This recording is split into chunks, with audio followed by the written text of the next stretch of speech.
Holidays-nale, adu namma GT Holidays da. GT Holidays, South India's #1 travel brand. You know you are special when you're with GT Holidays. Erode மாநகராட்சி மணிக்கூண்டு பகுதியில் ஏற்பட்டுள்ள பாதாள சாக்கடை குழாய் உடைப்பு பணியானது ஆமை வேகத்தில் நடைபெறுவதாக வியாபாரிகள் குற்றம் சாட்டுகின்றனர். ஈரோடு மணிக்கூண்டு பகுதியில் பன்னீர்செல்வம் பூங்காவிலிருந்து பேருந்து நிலையம் செல்லும் சாலையில் கடந்த 2 நாட்களுக்கு முன்பு பள்ளம் ஏற்பட்டது. உடைந்த சாக்கடை மற்றும் குடிநீர் குழாய்கள் காரணமாக பள்ளம் உருவான நிலையில் பொதுமக்கள் மற்றும் வாகன ஓட்டிகள் அவதிப்பட்டு வருகின்றனர்.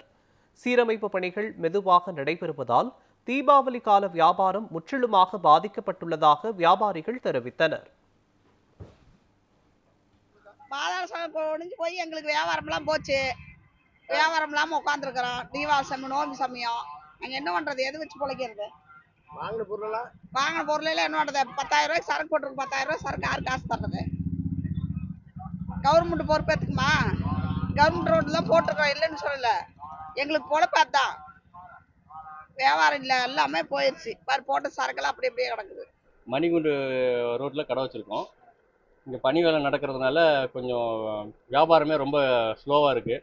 கொஞ்சம் சீக்கிரமாக முடிச்சு கொடுத்தாங்கன்னா ரொம்ப நல்லாயிருக்கும். ஏன்னா இதனால் எங்களுக்கு வியாபாரம்லாம் ரொம்ப பாதிக்கப்படுது. தீபாவளி இப்போ நெருக்கத்தில் இருக்கிறதுனால கொஞ்சம் வியாபாரம்லாம் பாதிக்கப்படுது. கொஞ்சம் இதை குயிக்காக முடிச்சு கொடுத்தாங்கன்னா நல்லாயிருக்கும். மக்கள் நடமாட்டு கிடையாது, பஸ் ஸ்டாப் அடைச்சிட்டாங்க.